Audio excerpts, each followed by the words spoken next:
What could be more American than mac and cheese?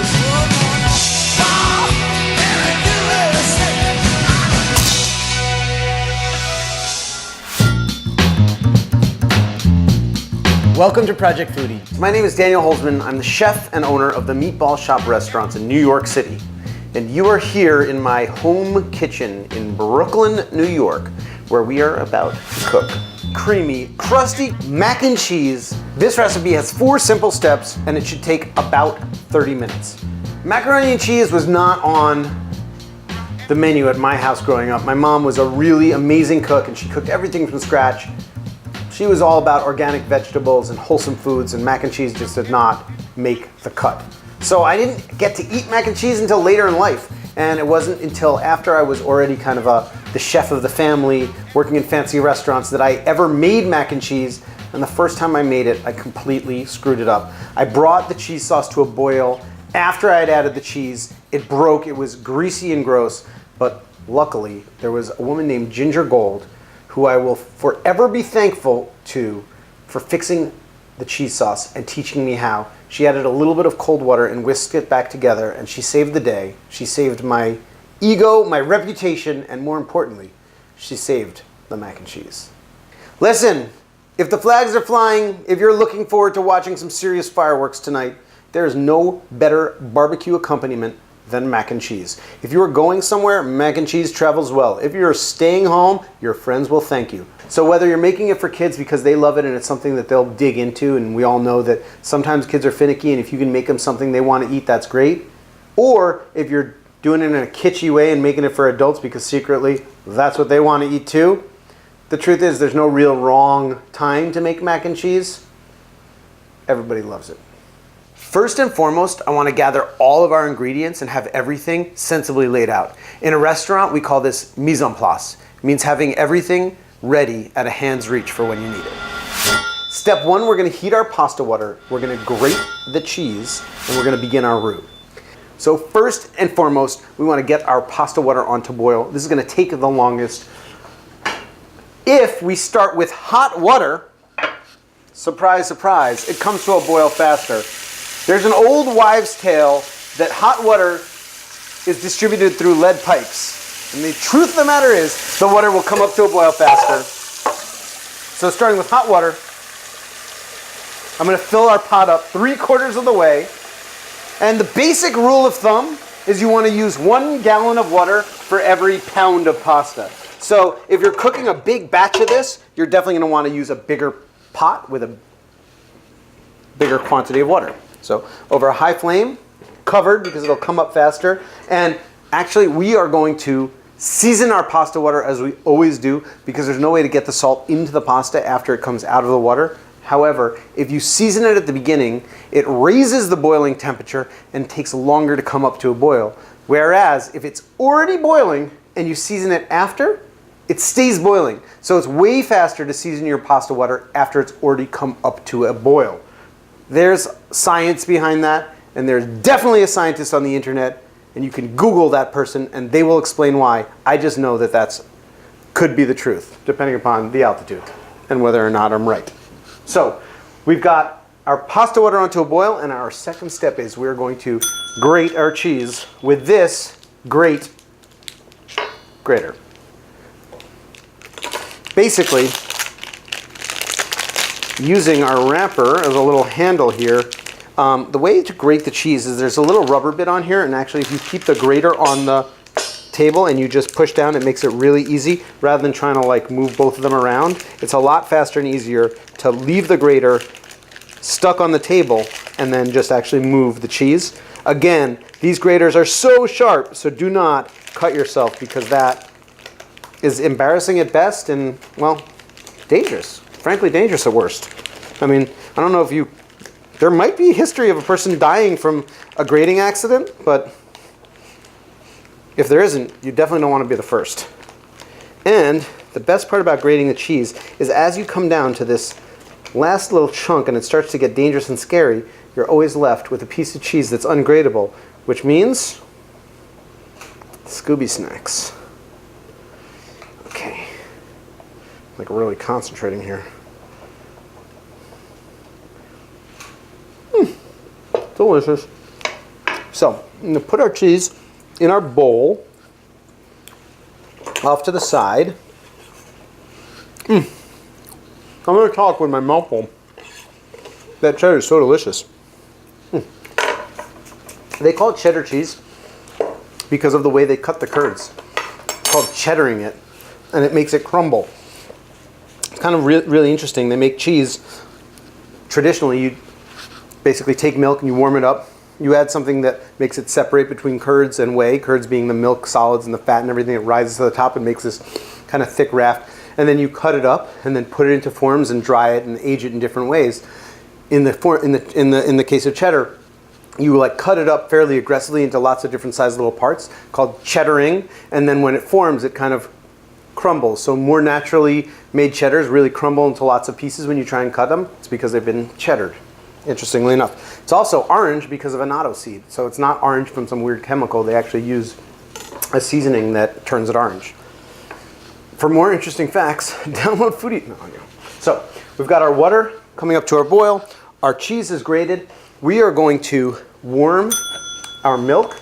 And when you warm milk, you always want to warm it over a medium low flame, really, really slowly. If the milk heats too quickly, it can actually burn. Even though milk looks like kind of a liquid, it's really a suspension of solids in water. So there's like milk fat and milk proteins, and those actually stick to the bottom of the pot subtly. And if you cook it too quickly, it'll burn. It scorches, or in the case of milk, we call it scalding. And so we don't want to scald the milk. It's not scolding like you did a bad job, but someone should scold you if you scald your milk. I don't know if you're picking up what I'm throwing down, but in the world of like chef puns, that was a good one. And then, so a roux is one of the most classic sauce / stew thickeners. Basically what we're going to do is we're going to take equal parts butter and flour by volume. So a couple of, however much butter we put in, we're just going to melt this over a medium to low flame. And the idea here is that raw flour has a really distinct flavor. And as we toast the roux, as we cook the flour, it's going to take on a really distinct kind of nutty, interesting flavor as the butter starts to brown and the flour starts to brown. We don't, however, want to burn the roux, and depending upon the dish you're making, there's either like a blonde roux, which is completely light, not toasted at all. There's a brown roux, and then there's a dark brown roux. So different dishes have a different kind of like toastiness of roux, and it really imparts a distinct flavor. We want to be a little bit careful about the measurements here because we want to make sure that we put the right amount of flour, otherwise it can get really gunky and thick. So I'm going to measure it out and make sure that I put the equal amount by volume of flour and butter. And then what we're going to do here is we're just going to cook the flour and the butter melted together, whisking the entire time. And what you're going to see is the flour is going to soak up the melted butter, and then it's going to start to cook, and it's going to go from this kind of weird solid to almost like a liquid. And you want to be extremely, extremely careful, because even though it looks fairly innocuous, roux is like molten lava, and you get the worst burns. Because what winds up happening is you get this, butter that's 400 or 500 degrees, and then the flour is like glue and it sticks to you and it insulates itself, and it really makes the worst burn. So just like when you're working with sugar, you really, really want to be careful working with roux not to burn yourself, not to get any of it on you. And you want to, I'm a chef, so I'm constantly like sticking my finger in and tasting. Absolutely not when it comes to roux. So we can see it's just kind of toasting away here. And at a certain point, I can already smell it, this kind of like raw flour. And over this medium kind of heat, I'm just constantly stirring and whisking. And this is our blonde roux. And that is the end of step 1. However, I'm going to go right into step 2 because I'm going to keep on going until I whisk in our milk. And this is a little bit time sensitive here, but what we see is the blonde roux starting to turn to a light golden brown, and that's kind of the beginning of the golden brown roux. We're just gonna take it a little bit longer. I can start to smell that distinctly nutty flavor. The raw flour has been cooked out. And what's gonna go on here is that, you know, whenever you get a cheese sauce and it's kind of broken, you get like curds of cheese and it's kind of greasy. That's because they're missing this step. The roux, the flour, is gonna hold the cheese together and make sure it remains creamy even after it's been baked and reheated. So there we go. There's that roux, and you can see that it's completely incorporated. Really, really hot. It smells like freshly toasted bread. And we're going to whisk in our warmed milk. So our milk, we just want to make sure it's not cold. If it's cold, it tends to lump up the roux, and then those lumps never come apart. You can either use cold butter and flour and warm it up in the. You can put cold butter and flour and mix it together and heat it together, or hot and hot. So in this case, I've got our warmed milk and I've got our roux, and we're literally just gonna put a little bit of flour, and you can see it immediately stops it from cooking and starts boiling. It's so hot, and we're gonna whisk in that milk. And what's gonna happen is the milk will not thicken until it comes up to a boil. It's the same exact thing that happens with cornstarch. When you thicken something with cornstarch, even though there's cornstarch and the whatever liquid you're thickening, just like this is, the flour is in there and the liquid, it looks like it's just the consistency of milk. It's not until it comes up to a boil that it'll actually fully thicken. So what you don't want to do is be like, it's not thick enough, let me add more, until it's come up to a full boil. So we're just going to heat this while it's continuing to cook, stirring it frequently until it comes up to a boil. And sneaking a peek under here, our water's come up to a boil. So we can now add our salt, and you'll see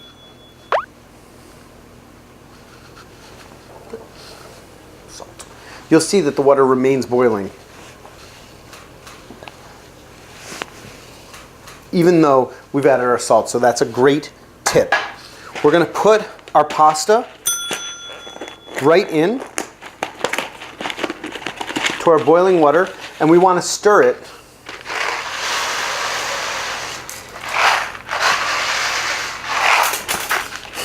just dump pasta all over the place, and we want to stir it just to make sure that it doesn't stick together and that it doesn't stick to the bottom and scorch for the first minute or so. Once it comes up to a boil, it should handle itself. And I'm going to just put our timer on here. We can take a look at the box. Each different type of macaroni. It's a different thickness, so it has a different varying time. On this box it says al dente 6 minutes, firm 7 minutes. We want to cook it to firm. Al dente mac and cheese ain't an al dente kind of dish, you know what I'm saying? You really want it to be fully cooked. I don't want it to be falling apart, but I'm not trying to have like some toothsome Italian specialty here. We're making mac and cheese. I don't know if you know this. Mac and cheese actually dates back to the 4th century. What is that, 500? 14th century, 1500s. Really, really old British dish. Actually, I read it on the internet. I just Wikipedia'd it. I don't know if that's actually true, but if it is, that's amazing. For 500 years, they've been eating mac and cheese in Britain. And look at them. They took over the whole world. Probably the mac and cheese. So now that our pasta is kind of boiling again, we can be a little less careful about stirring it, because the actual act of the water boiling is going to agitate it and stop it from sticking. You can see that we're starting to steam here. We're probably getting close to that point where it's going to thicken up. And there's this term in France called French called nappe, where if you take the back of a spoon and you coat it with a liquid and then you pull your finger across it, the water on top doesn't drip down. And that's how you know that your sauce is thickening. We're actually going to season this. So we're going to add our salt right to this. We're also going to add our garlic powder, our paprika, and our onion powder.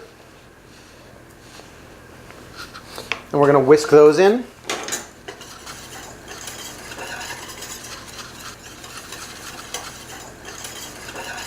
can see it come up to a boil, and immediately it's going to start to thicken.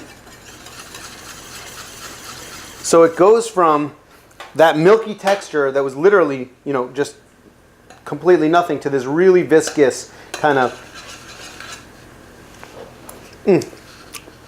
delicious sauce. And this is a traditional bechamel. So milk thickened by a roux is a bechamel. We're going to add a little bit of black pepper, cracked black pepper, at which point we can turn off the heat and we can whisk in our cheese. Notice I turn off the heat. If this boils once the cheese goes in, it tends to break, so you don't want to ever boil it again from this point on. So we have our bechamel sauce. So if you're making lasagna and lots of dishes that have bechamel sauce in it, this is how you make that. And then the next step is you add cheese, it becomes sauce mornay. We take the cheese, we're going to put it in, maybe 3/4 of the cheese, 2/3 of the cheese or so. We're going to put it in over the off flame. We're just going to gently whisk it in, and you're going to see that cheese melts. Now, again, it was boiling hot. I turn it off and I immediately put in the cheese. It has to be hot enough to melt the cheese. If it's not hot, before you put the cheese in, heat it back up. Make sure it's boiling. Turn it off, put the cheese in. Once the cheese goes in, you can heat it, but you have to be really, really gentle, because if it comes back up to a boil, it's going to break, which means that the cheese has kind of like fat and liquid that's emulsified together, and those are going to separate, and then you're going to wind up with like really greasy mac and cheese, which is absolutely what we don't want to do. So at this point, it's completely smooth. We can take our sauce mornay, or our mac and cheese sauce, and give ourselves a little taste. You can see that it's like, I mean, that's the stuff, right? That's like heart attack in a, you know, you could like pump this right into your veins and go straight to the 6 feet under. Absolutely delicious, amazing. If you want it to be nice and salty at this point, if you're not seasoned, give yourself another pinch of salt. Every type of cheese is a little bit different, so don't be afraid if you feel like it's not salty enough. I mean, we've all had mac and cheese sauce before, so we can all feel comfortable bringing it to the right seasoning. And that is the end of step 2. Step 3, we're going to slice our tomatoes and we're going to make our topping. Next step is we're going to prepare our topping. So here's all we're going to do. We've got the cheese we had left. We're going to add our breadcrumbs to that, and we're going to give it a nice mix so that we've got a mixture of cheese and breadcrumbs, and we're going to slice our tomato. So for a big tomato like this, we're going to slice it in half to make it easier. First and foremost, we've got this kind of like base piece over here that's a little rough. You can slice that off. And we want to use a really sharp knife. If our knife isn't sharp enough to slice through the tomato easily without crushing it, you can always use a serrated knife, which is a really great option and works really well. We can quarter our tomato just taking the tip of our knife, kind of poking it in, and with a little sawing motion, we can just pull that out. If you don't feel comfortable doing that, you can use a smaller knife, obviously. Cut our tomato in half, laying it flat on the board. Starting at kind of that base where we sliced it, we just want to slice from back to front into nice thin slices, maybe 1/4 of an inch thick. And again, if your knife isn't perfectly sharp and it's starting to crush the tomato, or you're having a hard time here, use a serrated knife. It works really, really, really well. Obviously, I've sliced a few tomatoes, and my knife is nice and sharp, which is awesome. So we've got our nicely sliced tomatoes. We have our topping. We have our cheese sauce done.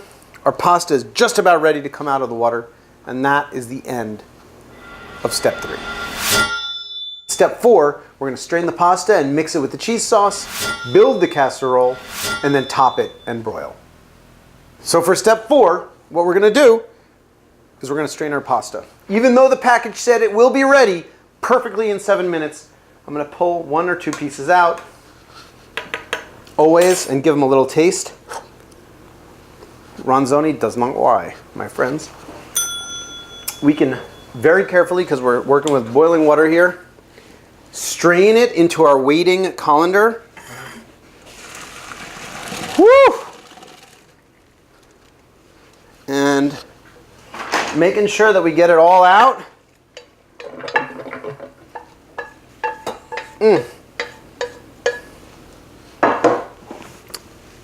We want to drain all of the water out of here so that the pasta is nice and dry and soaks up all that delicious cheese sauce. So give it a good shake. Give it a second to drain. All the water is kind of like falling out of those little holes, and that's going to go directly into our cheese sauce.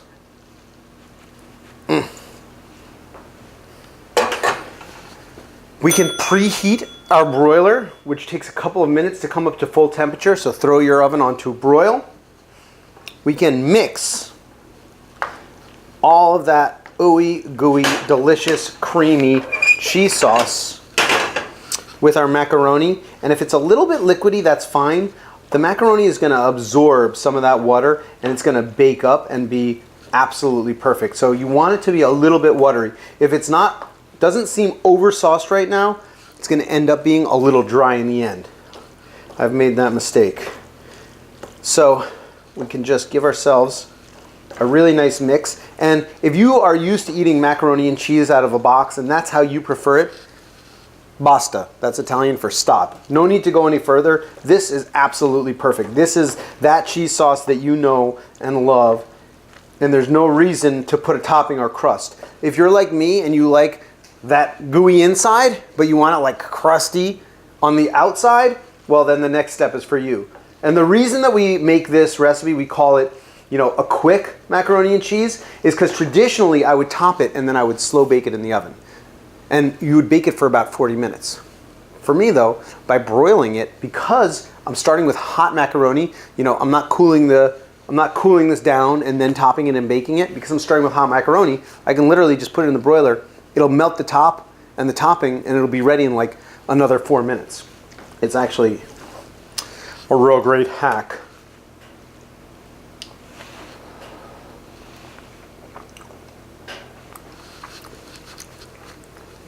I'm extremely happy with that.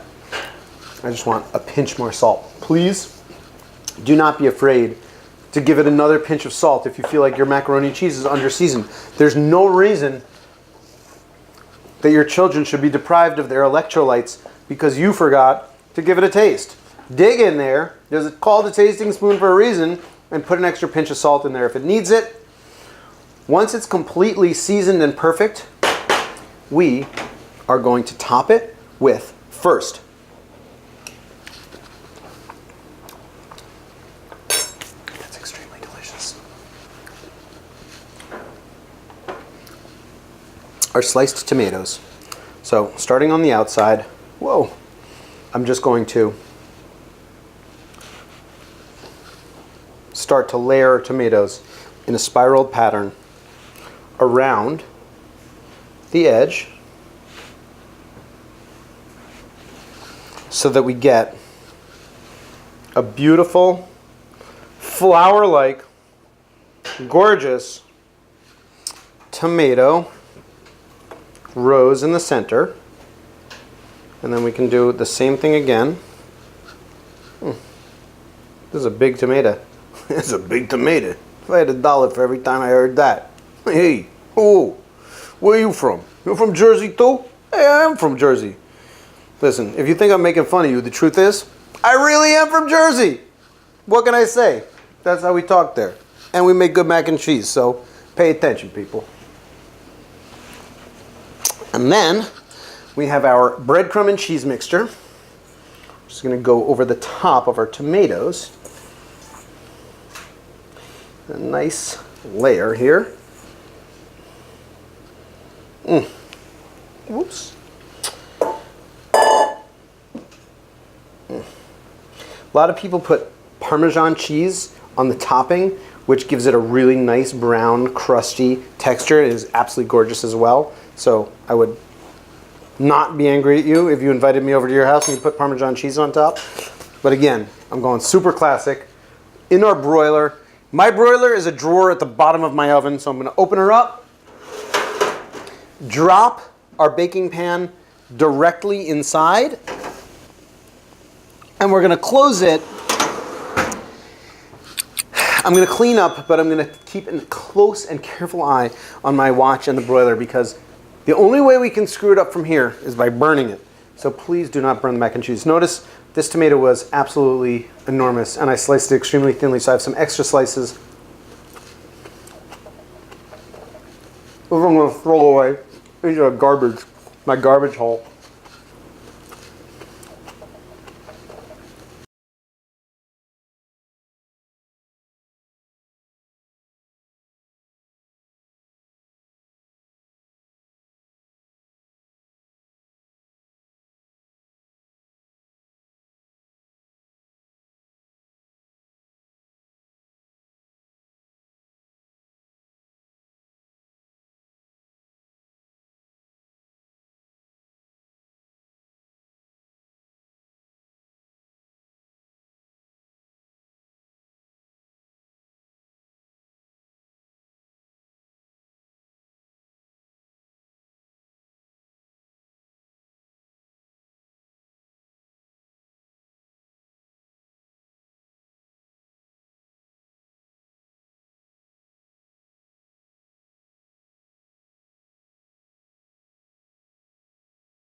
The deal with the mac and cheese is that it's going to burn like that. The other day I tried to make this, I accidentally burned it. So I'm keeping a close eye. I'm not like cleaning up or going to the bathroom or like playing iTunes or hanging out on my iPhone or messing around with my eye.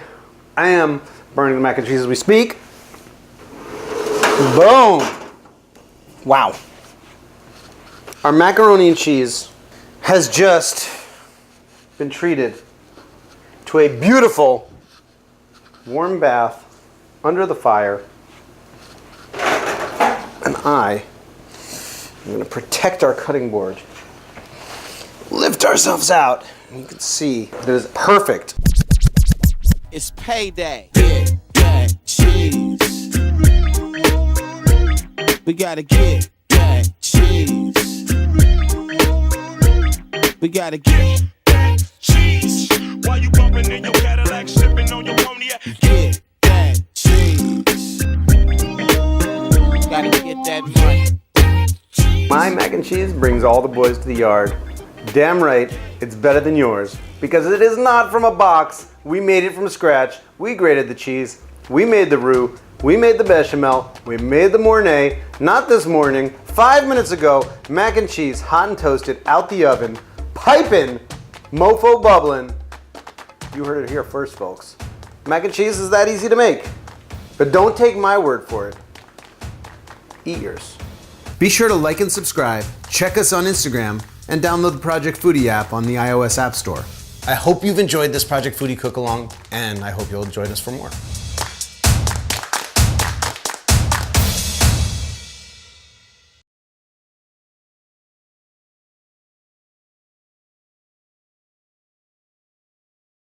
If you want to make delicious, crusty, creamy, oozy, gooey mac and cheese, you are going to need the following ingredients. We have whole milk and sharp cheddar cheese. You can use pretty much any type of cheese in your macaroni and cheese. For that super classic macaroni in a box taste that I love so much that like screams America, cheddar cheese is where it's at. But mozzarella makes it really stringy, blue cheese makes it really sharp, Gruyere makes it kind of like stinky and sophisticated. So you can feel free to experiment. Black pepper, I always use freshly ground black pepper. Grating my pepper from a pepper grinder is so easy, lasts forever. It's the same exact price. The ground stuff tends to get old and stale pretty quickly. We have some all-purpose flour. You could use whole wheat flour if you wanted to make extra healthy mac and cheese, but guess what? There's no such thing as extra healthy mac and cheese, so it makes absolutely no difference. Therefore, you should use regular flour and stop kidding yourself. If you're looking for a healthy meal, you should choose a different meal. We have a tomato, and for me, this is going to be the main differentiating factor for this mac and cheese, is that we actually are going to make the mac and cheese, and we're going to put this tomato over the top and bake it. The tomato adds a certain like acidity without making it too kind of like fussy or hoity-toity, but it's a really great addition. We've got unsalted butter. I always cook with unsalted butter. Salted butter has salt in it and it kind of throws the seasoning off. I cook with unsalted butter. I use salted butter for spreading on my toast. We have macaroni. For me, macaroni and cheese, you use macaroni. It's the eponymous macaroni in macaroni and cheese. Eponymous is a fancy word. You should look it up. I think it meant what I meant it to mean. You can actually use any type of pasta. Shells work really well. I prefer pasta that have like lots of crooks and crannies. Crooks? Damn it, I said that word again. That's the thing where people steal stuff. Lots of areas for the cheese to get stuck in. We have kosher salt. Plain Italian style breadcrumbs. Plain breadcrumbs for me are important because they don't have any seasoning in them. When you use pre-seasoned breadcrumbs, you're tied to whatever seasoning happen to be in the breadcrumbs. This way we can season them ourselves. And the seasonings we are going to use, we have garlic powder, onion powder, and a little bit of sweet paprika. There are some spicy paprikas on the market. There's also smoked paprika. They both have a very distinct flavor. So I'm just using a regular Hungarian style sweet paprika. To make mac and cheese crusted with breadcrumbs, tomatoes, and more cheese, you are going to need the following tools. We have a pot for boiling our macaroni, and we have a tight-fitting lid, which is going to help our water come up to a boil extra fast. A colander for straining our mac after it's cooked. A small pot for warming our milk. A small bowl for mixing our topping. I've got this casserole here that I'm going to both make the cheese sauce in and cook the macaroni and cheese in after it's done. If you don't have the kind of like perfect shallow sided wide based casserole that is stove top friendly, then you can make the cheese sauce in one medium sized pot and have a separate oven proof baking dish for actually finishing the mac and cheese. We have a knife and cutting board, measuring cup and measuring spoon, a tasting spoon for tasting along the way because this dish is absolutely delectable. A small wooden spatula spoon, implement, tool, mixing, you get it. I've got a wee whisk, and if you don't have a tiny little whisk that's so cute and perfect, you can use any whisk. And then I have a grater. I love this microplane grater, which is extremely, extremely sharp. So be very careful because you do not want to be that guy that cuts himself with a grater. But these graters are really, really, guess what's coming? You heard it here first. These graters are great.